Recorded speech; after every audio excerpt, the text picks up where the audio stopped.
welcome to Some Good Tea, where we drink some tea and share some tea. I'm your host, Katie, and today I'm being joined by Lacy. We are going to be talking about books, authors, and writing as we kick off this first week of November. As usual, in November, we love to celebrate everything there is about storytelling and writing, and so you can expect an episode every single week.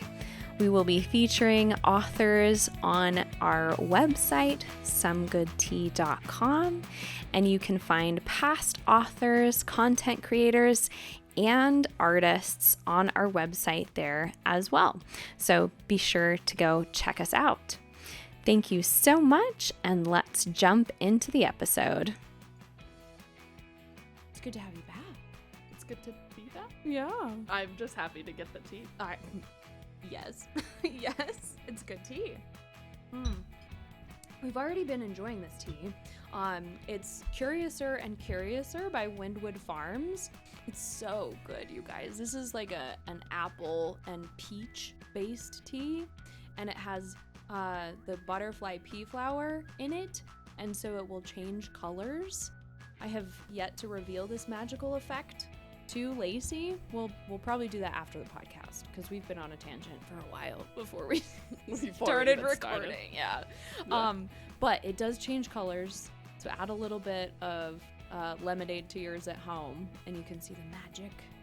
It's already a cool color, like, yeah, it's like an indigo. yeah, it's bluish, Very pretty. something color. Yeah. Anybody who's listened to my podcast before knows about this magical color changing tea.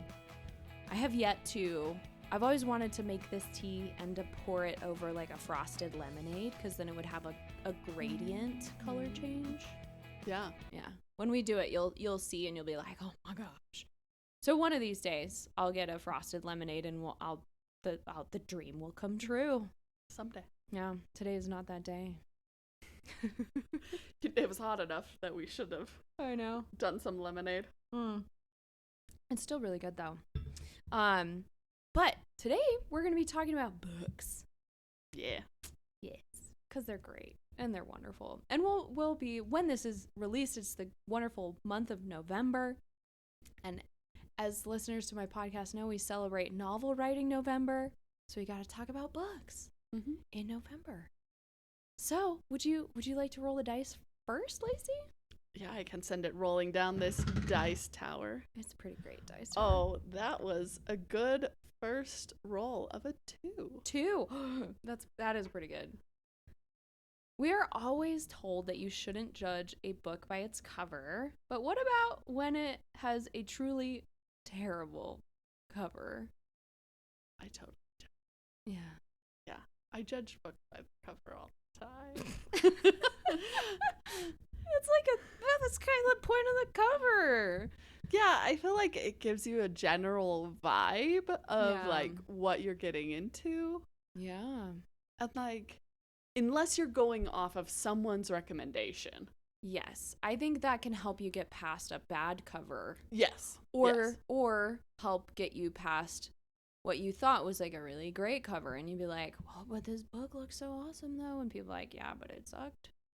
Yeah, because a great cover can pair with a sucky book. It can. That's happened to me before, and it's always so sad because you're like, oh, I was led to believe that you were going to be cool. But yeah, and sometimes the cover is just not doing it. But if you have a good recommendation or something, and you're able to just be like, we're just gonna look past that, we're just gonna open it, then you might find something great. Probably my biggest turn off with a book cover is like steamy romance, because I don't mind romance in a book. Yeah, I like some romance, but when it's like, if it's all over the cover, that, yeah, I'm like, pass. Is there going to be any other substance to this book? okay. Though sometimes I will read like if it's a cute like Hallmark book. I don't know what it is. Just sometimes it's just nice. Like cuddly, cozy romance. Yeah.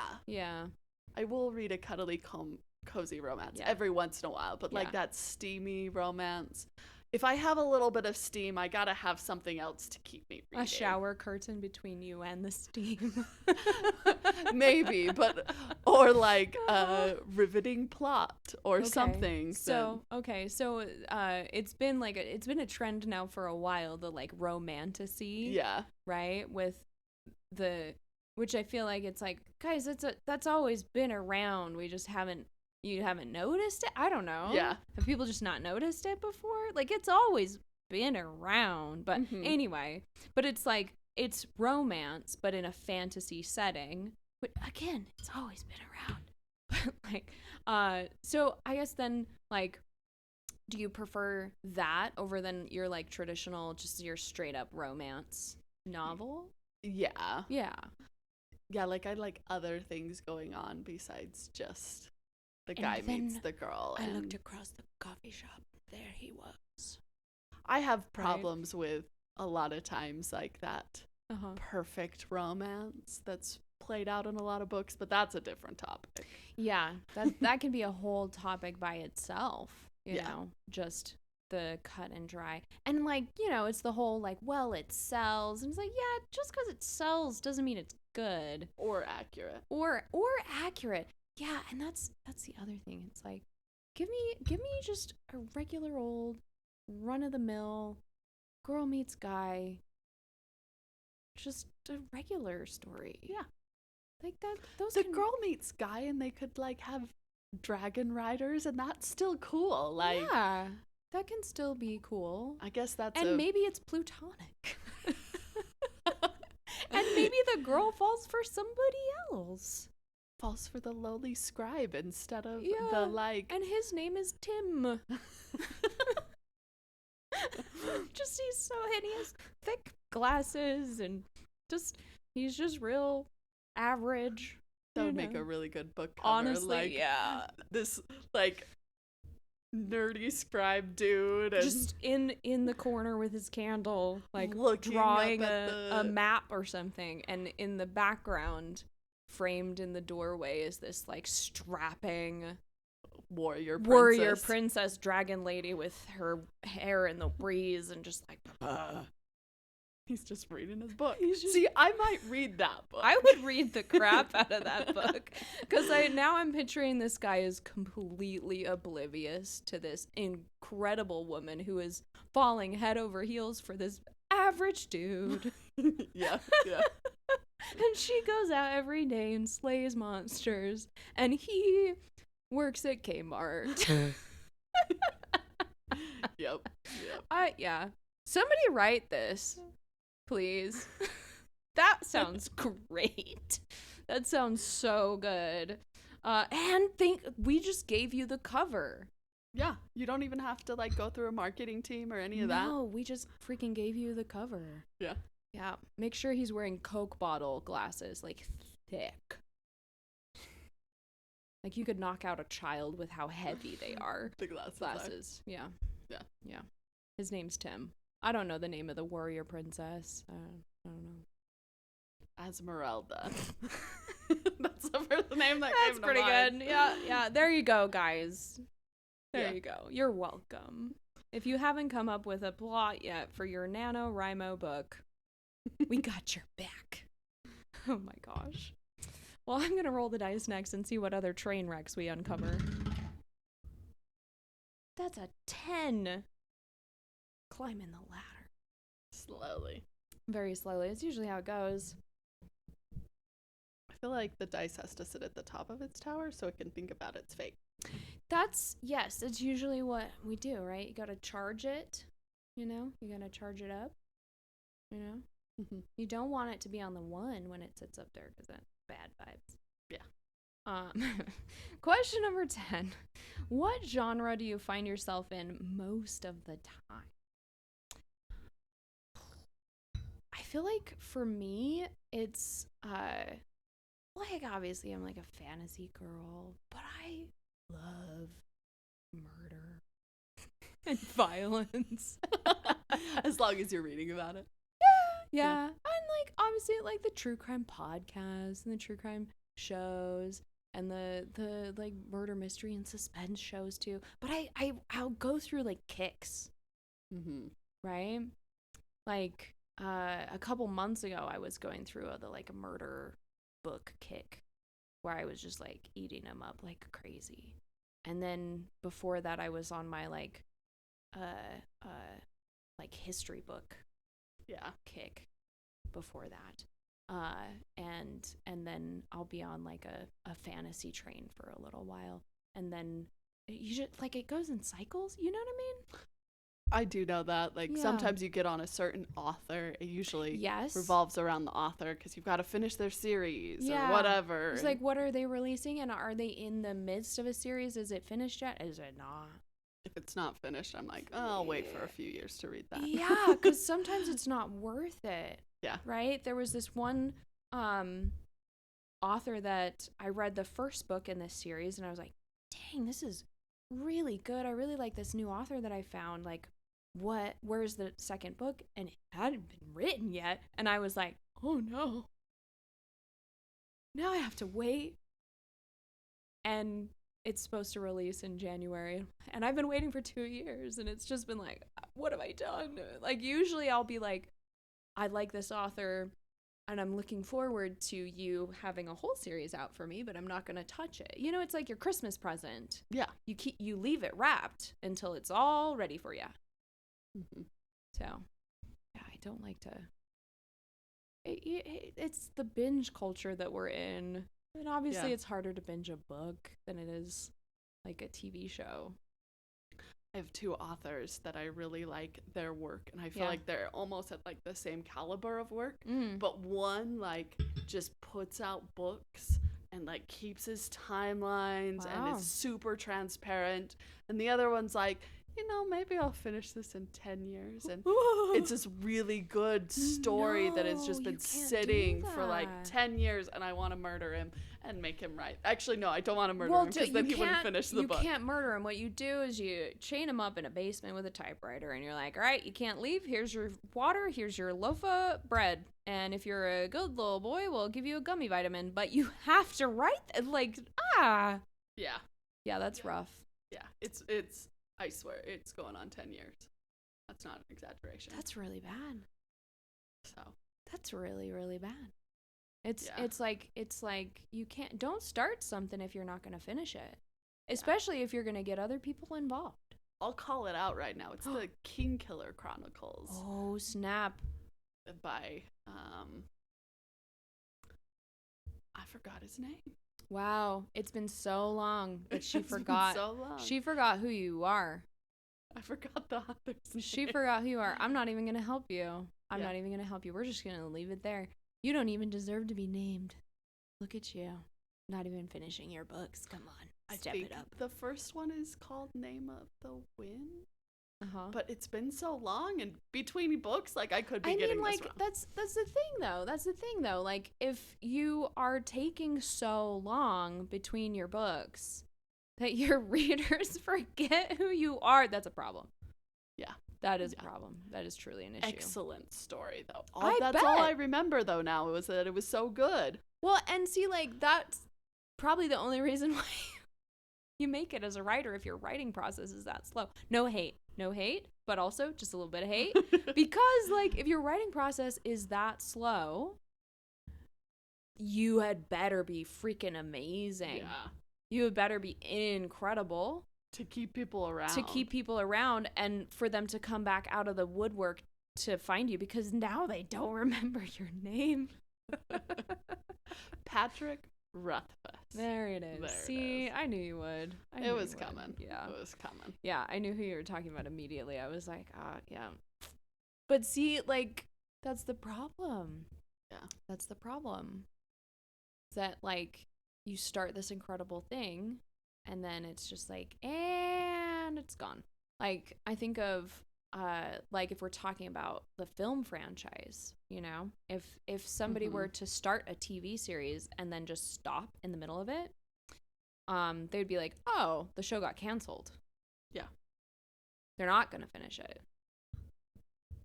But I feel like some authors just, like, don't tell their people, like, what are you doing? How are you making that work? Do you have a side job? Are you selling drugs? Like, what? How is that? How is this working out for you? If this is your profession, what? Do you like writing? I don't know. We're not here to judge. But, like, come on, man. You have fans. Yeah. Give them a little something, something. I feel like that if you don't like being a writer and you don't like having fans, then don't start it. Yeah. Don't start it. Don't write that first good book. If you can write it, but keep it to yourself. Yeah. Write it for you. I feel like it's totally fine to write stuff for yourself and keep it to yourself. Because then you can take as long as you want and you can rewrite as much as you want and you can do whatever you want. But don't write something incredible and amazing and take forever. What if you die? Robert Jordan. Yep. He's a prime example. Beautiful example. Tragic example. But, like, beautiful example, right? Because it's like, what if you die? Then we don't have the finished work. Then you have to pay someone else to. Yeah. Then your family has to figure out, like,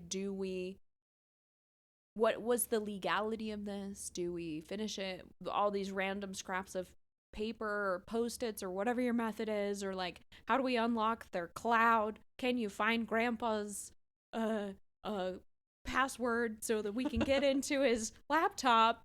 Oh no, he doesn't have a draft. Now what? Yeah. Then it's just unfinished. That's so tragic. I feel like unwritten lost work, that's almost more tragic as something being, like, lost. You know, like a draft being, like, lost. Yeah. It's the tragedy of what could have been. Well, along with most of my examples I've given in this tangent is like they've all been fantasy. Oh yeah. Yeah. So getting back to what is your genre that you hang out in? Yeah. I hang out a lot in fantasy. fantasy. And then I dabble in everything else a lot. And so I'll go, like, months without reading fantasy, but fantasy is, like, what I always come back to. It's like my escape reading versus my, like, learning / well, just learning about your different curiosity. There's, like, the curiosity reading. There's a lot of different readings. That's why I do. There's a lot of, like, educational kind of reading that I like to do. Yeah. It usually revolves around the things that interest me, like conservation or natural disasters or frickin' dinosaurs. I love dinosaurs. There's really cool books about them. I like reading those books. I like a good nonfiction. Like, if it's written well, like, a really good nonfiction is fun. But I can only, like, take one of them, like, every 6 months or something. Yeah, it's like your vitamin. It's like a purge almost. Is you're like, here's your healthy juice. Here's your grapefruit juice that you're supposed to drink because everyone says it's good for you. But it's like, whoa. But it is good for you. That's what everyone says. Yeah. But no, there are some really, really good nonfiction books out there too. Yeah. But for me, I don't, like, sit down and just go for it the way I go for the other ones. I have to listen to nonfiction. I'm not going to sit down and read a nonfiction. Yeah. I don't think there's any nonfiction book that I've ever read. But usually, my method now is that I listen to a lot of books, and then the ones, like, especially, like, if it's a new author or new genre that I haven't dabbled in before, if I really like it, then I buy it, and then I have the hard copy. I'm having a hard time buying books lately because it's just another thing you've got to find a spot for, pack around. Yeah. I see these people with the perfect, like, Instagram book wall that has the perfect color. The color coordinated bookshelf. I love it. Yeah. But see, that's what the method I have is for, right? You listen to the book so that you can kind of screen for the perfect book wall. But then, going back to the question before, what if the cover or what if the spine doesn't look good on your book wall? Like, then you can't buy it. There's some bad books then you can't go there. Well, and see, I have two, and see, it depends on where you're at in your stage of life too. I've got two book wall-y kind of things. I have this book bridge shelf that goes in my master bedroom. And then I have my spare that has a wall, a bookshelf wall. And it has a bunch of stuff on there, but my like old books go down there. And like paperbacks and stuff go down there. Kind of like your beater copies, you know? Yeah. Or the ones that you're like, these ones are a little bit ugly. But you still like the book, you know? Those go down there. And that's my like library in the spare so that I can have copies to lend to friends. That I'm like, well, I like this book, but this copy, it's a little ugly. Or it's a little old, it's a little beat up. And I'm okay with it getting a little bit more beat up and a little bit more ugly. Because if my friends do something dumb with it, then I'm like, that's okay. I have my pretty ones in the book bridge. That's like nirvana for the books. And then the bad books go downstairs. And it could be nothing with the contents of the book. No, not at all. It has everything to do with the cover. Look. Yes, I'm very superficial. Yeah. You've learned anything? If you've learned anything today, judge books. We judge books very harshly. Very harshly. Would you like to roll the dice again? Sure. Oh my gosh. That would be a 1. I had to like look at it because the one's almost. I know that poor iridescent dice is really getting beat up. That's what happens when you play too much Dungeons and Dragons. What, or is there even a book that you know of that you absolutely hate? And if so, why? Since we're on the hate topic of just like books are ugly, this author needs to write faster. Oh. Along with the romantasy.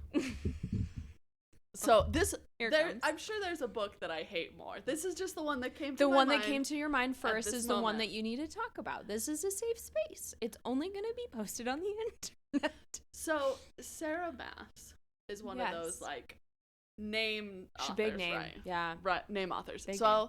I read her books. First one, fabulous. Yes, I so good. 100% agree. So good. On the book bridge, over the bed. Yes. Second one, good.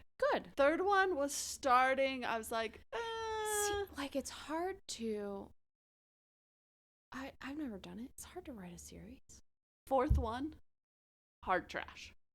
Like just trash. Okay. Like, and I loved the first one. Wow. But she like slowly went to like, oh, people like my spice. So that's all the substance I'm going to put in this book. Okay. Like, okay. So I feel like the fourth one. Everything was just spice. And so I was okay to, like I said at the very beginning, I'll put up with some spice if you got a good story. I mean, same. And so by the fourth one, when it was no substance and all spice, I was just like, I'm done with this. Where did my story go? Yeah. Where did the good, amazing story that I got with, what was it? Court of Thorn and Roses? Yes. Amazing story. And then the twist that she pulls out in the second one. Great. That I don't want to kill for anyone, but. It's okay. We've talked about it before. Yeah. Where I can put spoilers in.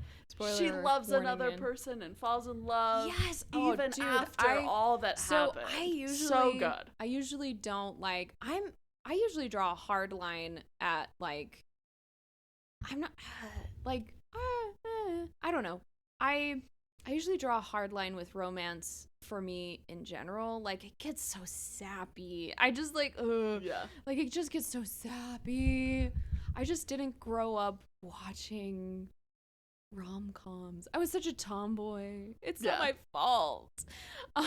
But like, yeah, it just gets so sappy. And so like when it shows up in books and it's not really well done, I just roll my eyes and I'm just like, here we go again, right back to high school. But like she did such a good job and I cared about it so much And the twist was so beautiful. And I was like, yes, I'm here for this. Have you read the fourth one yet? Of course I have.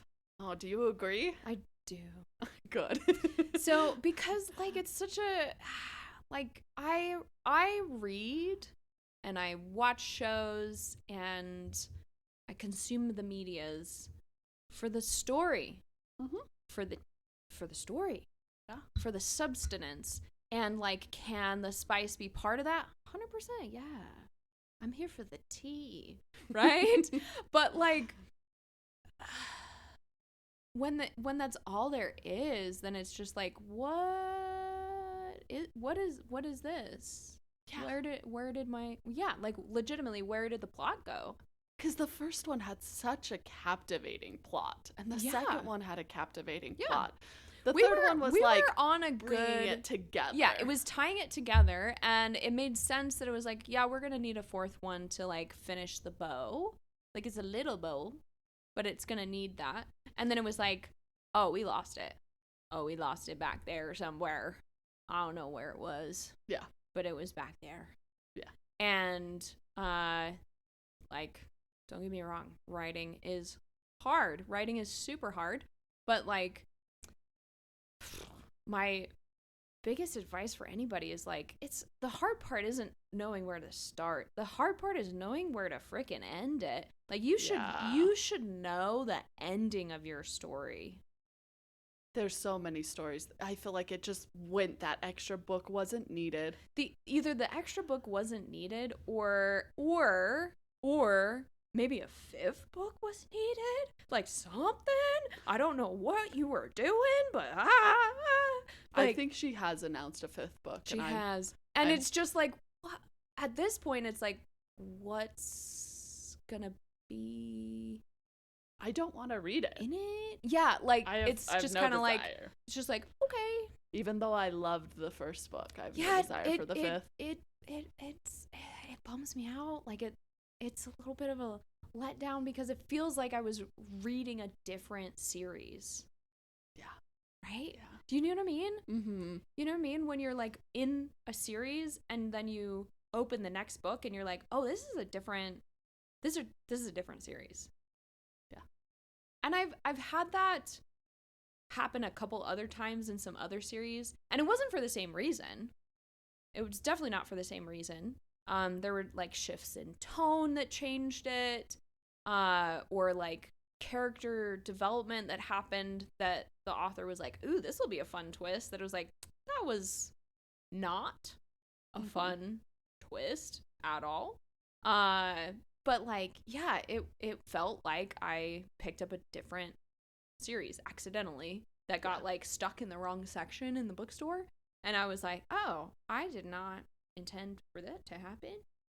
Oh, it is, in fact, oops, dang it. Sometimes, like, my brain is, like, in a state that I just want to read, like, a predictable story. Mm-hmm. There is that time and place. Which is totally fine. Usually romance is a good That's why we have those cozy romance stories. Or, like, horror. Mm-hmm. Maybe this is an unpopular opinion. Horror is very predictable most of the time. You can usually say, someone's going to jump out to me. Be like, this person's going to be the first person to die. That door is going to swing open. There's going to be a chainsaw. Like, and, like, yeah, so, like, horror and romance follow a formula, and they follow it really, really well. And, like, if you want your romance to do well, if you want your horror to do well, you follow that formula, and it'll, quote unquote, do well. Yeah. And it'll be the same story every single time, and all you have to do is change the names, the places, the events, but it's the same story. And it is so boring. It's like, whoa. But if you're just like, I don't want to have to think while I'm reading this story or watching this story, then watch it, then read it. That's great, because you're not going to have to think because it's the same story. That's great. That's fine. That is totally fine. And if that's the thing that you're writing, I support you 100%. But maybe mix it up just a tiny bit so that I don't lose my mind. Yeah. Just a teeny bit. Is there a book that you hate? Besides just romance in general? Yeah. Just, like, the genre. We've already hit on that. We've already been like, bap, bap, bap, bap, bap. A book that I hate.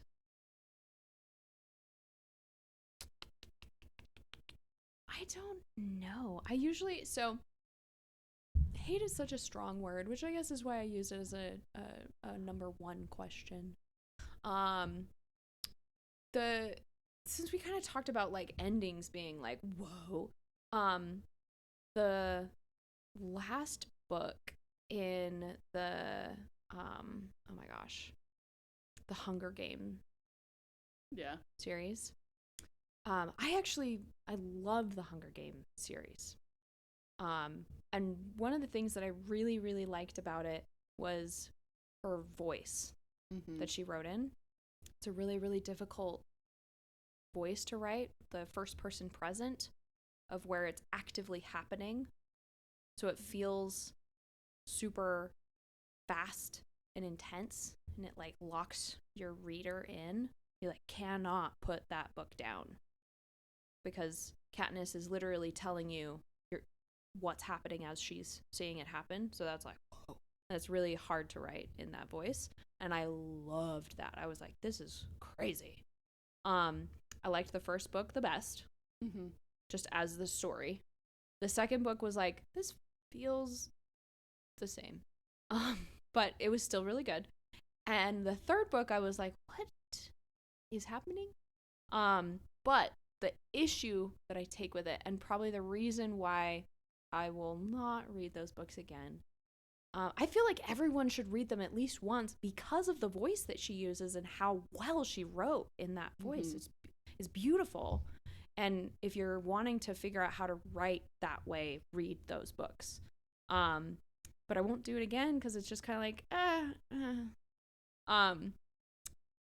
you're going along, you're reading these books, it's going 150,000 miles per hour, right? World is ending. We are overthrowing the government. People are dying. Like freaking everybody dies in those books. It's wild up in here, right?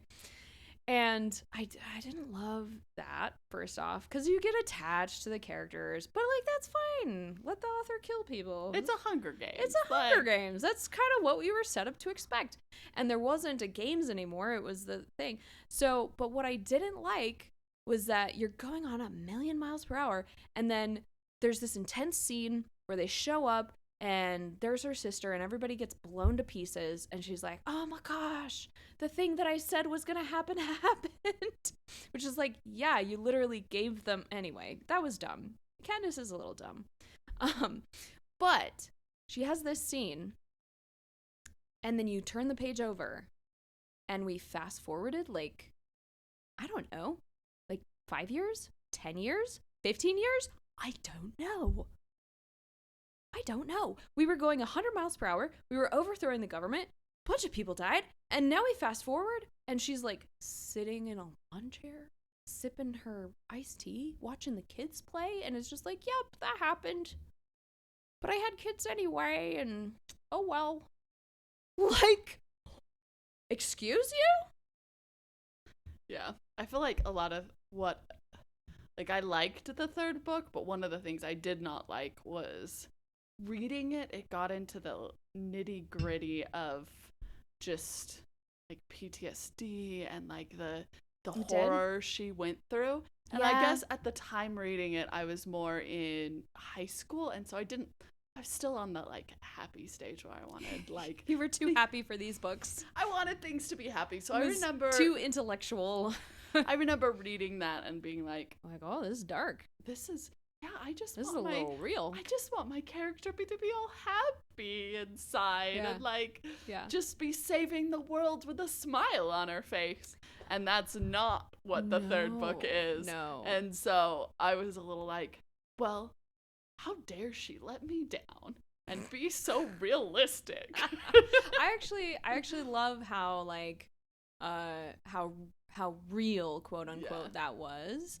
But I hate that we like turn a page and it's like, yep, and then I decided I was gonna have kids anyway, and here we are, and whatever. It's like I got over all that issue I had in the whole book. Yeah, in the whole book. And it's like, okay, honey, babe, if you don't know how to slow down this, like, we were literally on a train driving towards a cliff, and if you don't know how to resolve that, that's a thing. That's like a whole thing.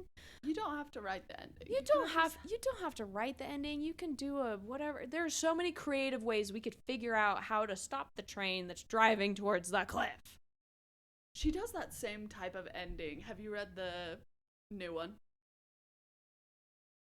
This woman doesn't know how to write the ending of a book, is the conclusion that I'm coming to. I kind of did like the ending, though, of Songbirds and Snakes that she didn't tell you. Well, and I feel like with time and with, like, with Songbirds and Snakes, it's better. It's better. It's definitely better than what that was before. Like the Sunrise at the Reaping is the most recent one. Yeah, she's learned some skills, but, like, you know, you can't just have a train driving towards a cliff and then skip forward 15 years, because Katniss's character development and so much was like, I don't want to have kids, I don't want to settle down, I'm not going to do this life and just continue with this problem, and also I have all this baggage and I've been through so much and blah blah blah. You can't just chop that off and then skip forward 15 years and have a page of like, yep, here I am sitting in my lawn chair looking at my kids and being like, yep, that happened. Like, that is not how you end a book. Like, you can't end a book that way. That is, it's unacceptable. I hate that. It's bad. Yeah. It's not good writing at all. But I think it's like written out a place of hope, but maybe not a realistic hope. Not really. Like, I could see it as she got hit in the head and had a hallucination before she died. But, like, I like the life she could the life she could have had, and then be like, and then I woke up in the hospital and realized it was all a dream. Like, and I have to go on living this terrible life and deal with the consequences of everything I've unleashed. Like, I wanted to, it's a mess. Yeah. It's a mess. It's a very messy pasta bowl. That it was like, you can't just, like, onto the floor this pasta bowl and be like, see, it's clean. Yeah. That's not how we write the ends of books, honey. Like, you can't have this terribly broken character and then skip forward 15 years and be like, see? In one page. Like, maybe, like, give me 15 pages of expose, and then I'll be, like, a little bit more okay with it. So how did you feel about, like, the Harry Potter, like, jump ahead? The Harry Potter jump ahead was not the same. I was just curious if you had, like, a jump ahead, like, issue. It's not an issue with jumping ahead, it's the way she jumped ahead and how brief everything was. It was at the height of a climax, and she didn't come back down off of the climax. Okay. Right? So when you're writing, you like reach the climax, then you've got to come back down, and then there's a resolution. She never came back down off of that climax. And they're like, she shot Snow and then it... Yeah, she literally shot Snow. He died, and then it stopped. Like, there was literally no resolution. There was no resolution at all. She shot him. She, like, made it into the city. She finds him. She shoots him. You turn the page, and then she's, like, sitting on a lawn chair. And I legitimately don't know how many years it was later. But it was years in the future, and she had kids, and it was all this, like, oh, yeah, whatever, you know. It was like, excuse you, what? And, you know, you flip the page back and forth. There's no coming back down off of that climax. And it can be a really rapid return, but not that rapid. Yeah.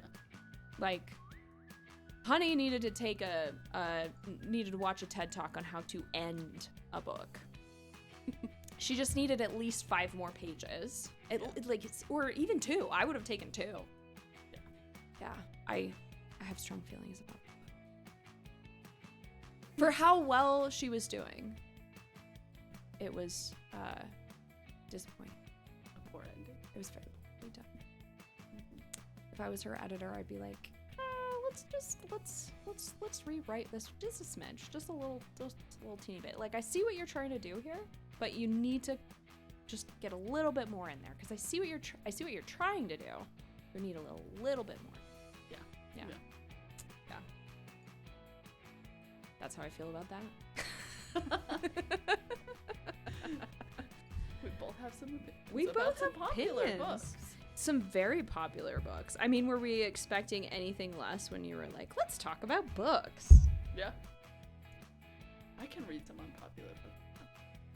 I've read some like less well-known books, but I guess stuff like that.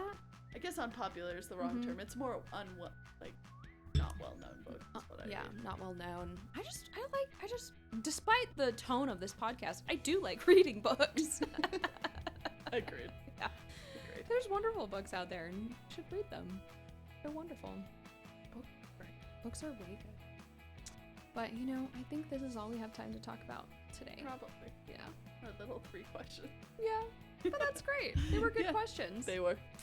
We will talk at you later, guys. Thank you for listening to Some Good Tea. This podcast is possible because of wonderful listeners like you. We have grown because of you, so if you like what you hear, be sure to share, tell your friends and family, check out our website, somegoodtea.com, and follow us on Facebook and Instagram. We appreciate all of your support, and we will talk at you later.